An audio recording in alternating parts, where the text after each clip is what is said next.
Hi, Shine Sparklers. It's Lucy of Shine Sparkle Marketing Education for Photographers, where I help demystify marketing and business concepts for photographers just like you. Now, I have run the website Shine Sparkle Marketing, or my old domain, marketing and business for photographers.com, since 2018. I decided this year that I was going to add video. And of course, I wondered, like everybody else, where am I going to find my content? And I looked to my blog. I have hundreds of blog posts that I have created since 2018. And what better way than to create videos that complement the topics on which I've written? And what I aim to do here is not to duplicate necessarily all of the content in my blog posts, but to give an added commentary and some insights. In some cases, people learn better through watching another person and listening to another person versus writing. So why not give more options? I decided that my first blog topic that I was going to cover was going to be one of the very first blog posts that I've ever written, and it was about pay what you can photo sessions. Now, that is the most popular post on my website. It comes up number 2 on Google. So I know it's a very popular topic, and I wanted to add some thoughts as you know in what I've already written. And the curiosity um, of this topic is around, can we make it work? Can it be profitable for us? Can it accomplish what we want it to accomplish? So the very first thing that I'm going to talk about is why you want to do a pay at what you can. You have to really examine the reasons behind it. So there is often a sentiment that we want to help our community. And of course, that's a terrific goal and terrific sentiment. However, I find that a lot of pay what you can sessions have that maybe as a side effect that you're helping your community, but the primary goal of a pay what you can is to attract people into your business. But it really does sound great when we have a helping component to our business strategies. So there's nothing wrong with that. But the very first thing that will help us evaluate whether or not we want to include this in our business is to really know why we are doing it. If it is the primary reason to help others less fortunate in your community, then it can be a good model. And there are some things that you need to think about when you're doing that. But if your true reason for doing a pay what you can is to get business in the door, then there are a couple of other things that we need to look at. So one of the things that I like to say is that when we're trying to use it as a tactic or a gimmick to get people into the door, then it often doesn't, it turns into a pay what you want versus a pay what you can. Um, and that could be a little bit problematic. If you're actually trying to create a pay what you can as a giving aspect of your business, then it makes sense to work with a nonprofit organization where they are already serving people who are less fortunate or who are low income. Otherwise, if you open up your session to the masses, then you are actually risking the pay what you want crowd, who can pay more, but won't because they're not being asked to. So the way I see pay what you can is that it sort of hits on two marketing concepts.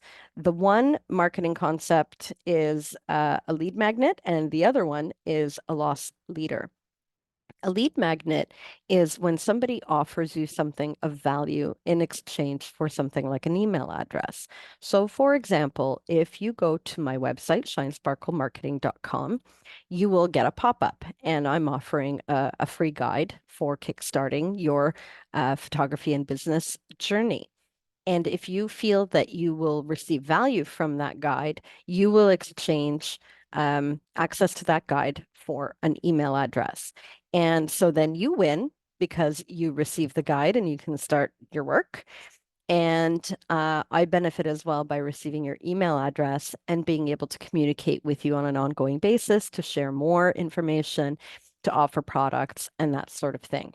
So why I say that pay what you can resembles a lead magnet is because it is trying to get people closer into your business, to reveal themselves in your business. But the value piece is kind of missing because if somebody pays you $5 in your pay what you can session, and you traditionally need $100 per session to cover all your costs, then there is a lack of value on your side. So the person on the other side is receiving value, but you are not receiving sufficient monetary value for that. So it's a little bit of a skewed balance, especially if it becomes a pay what you want, and somebody could have paid more but didn't. So then they're kind of taking advantage, and then you don't feel like you were valued. The other strategy is a loss leader. So probably the easiest example of a loss leader is an e-reader. And the reason why they were priced low is because the companies wanted to get an e-reader into people's hands. And the reason why is because then they load them with books. So they were able to lower the price, and the price actually was less than it cost them to make the product. But they were willing to take the loss on that first part in order to get the e-reader into people's hands in order for them to buy books. And then the revenue from the book sales far exceeded what they would try to make in trying to sell the e-reader. So what was important to companies was not the e-reader sale. They wanted to just get that into the hands of the people. So they picked a price that they could live with in terms of the loss. And then they calculated how much they could make on the other side with book purchases. So pay what you can is it could be a loss leader, but in a specific circumstance. First off, you have to know your numbers. You have to know financials in order to know whether or not it's feasible for you and what it is that you're losing and what it is that you would need to make up on the other side. And the other side for an e-reader is a book purchase. For us would be an upsell.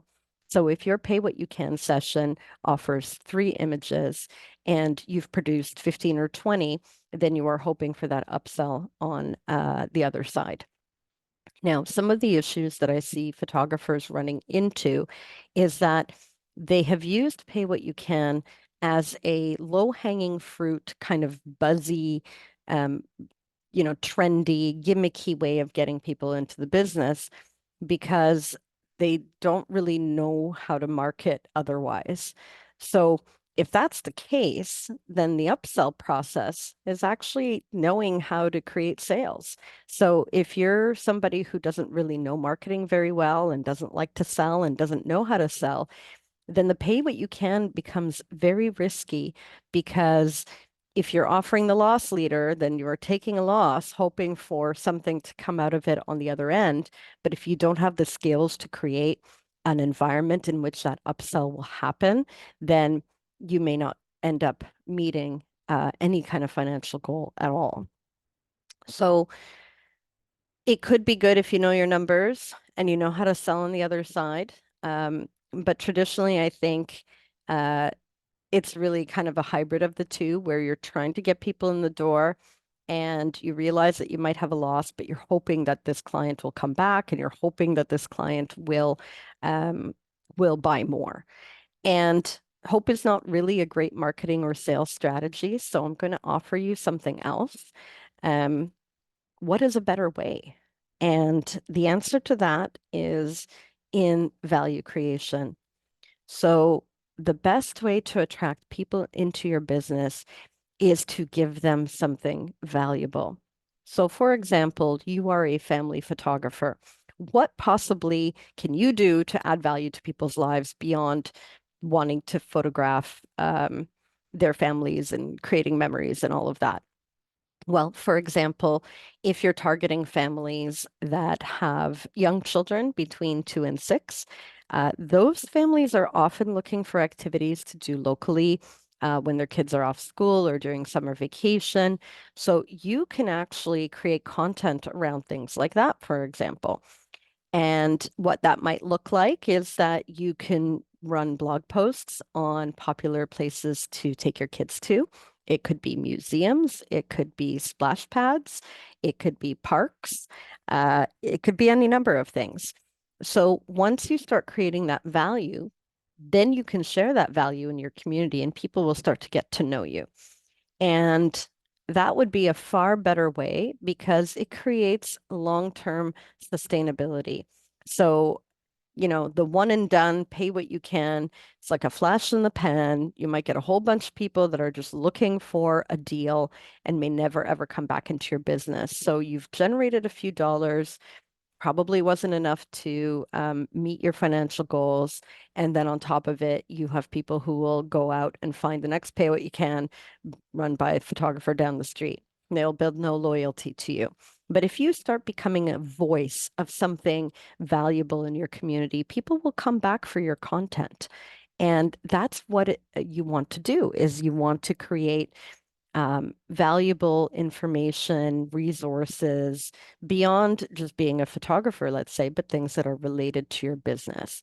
So another example is that if you would like to be a boudoir photographer, then you can release value about um, getting in the right mindset for a session, talking about empowerment, about inclusion, about body shaming, and acceptance and all that, like all the controversial things that are happening around that topic in your that you see happening.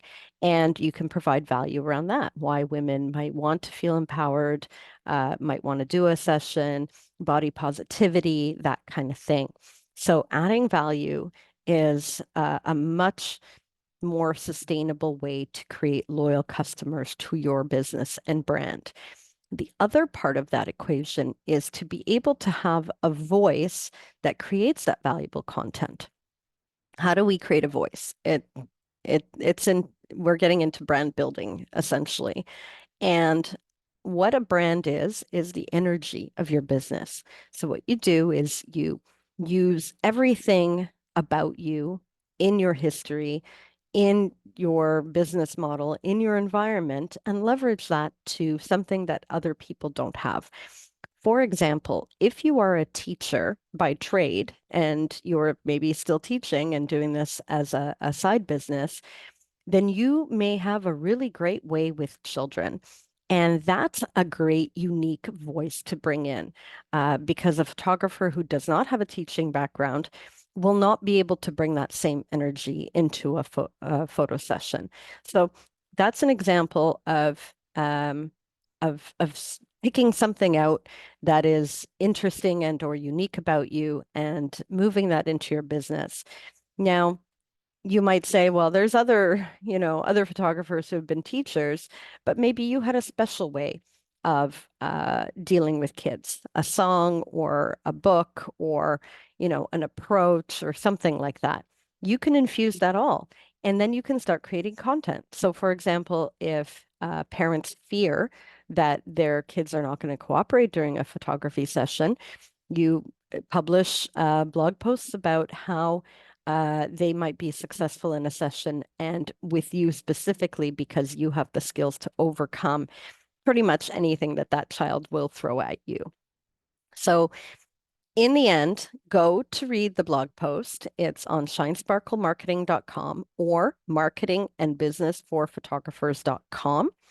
It's the pay what you can photo session. And in here, I talk about the approach that typically photographers use for this, when it's not a good model, when it could be adapted as a good model, and when it's never a good idea.